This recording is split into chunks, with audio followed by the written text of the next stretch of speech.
Moikka moi! Taas tilkkamaitoa. Nyt tulee vaan 300 litraa. Välillä otan, sanotaan nyt 3 ja 600 litran välillä suurin piirtein. Riippuu ihan aina tilauksista. Tervetuloa Paavolan kotijuustolaan. Kokeilin alkaa tekemään juustoa ja tein jogurttia ihan niin kuin omalle perheelle 2. Sain sellaisen vihjeen, että miten. Ja siitä sitten kehittyi pikkuhiljaa. Tämä on enemmän elämäntapa, joka on sitten taas minusta se rikkaus. Ja sitten tämä rauha, mikä täällä maalla on, että en voisi viihtyä kaupungissa, missä on koko ajan melua ja metakkaa. Niin. Meillähän on 5 eri makua tuorejuustoa.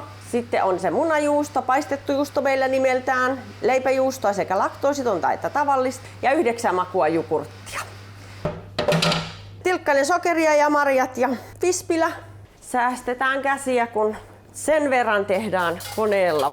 Itsellä on tässä vielä muutamia vuosia eläkeikää, mutta katsotaan oikeastaan maailman tilannetta. Se on nyt se tärkein, että nyt ollaan kyllä tosi tiukalla elintarvikealalla. Jos se tästä vaikka nyt vähän aukeisi, niin ehkäpä nuorempi polvi voisi jatkaakin.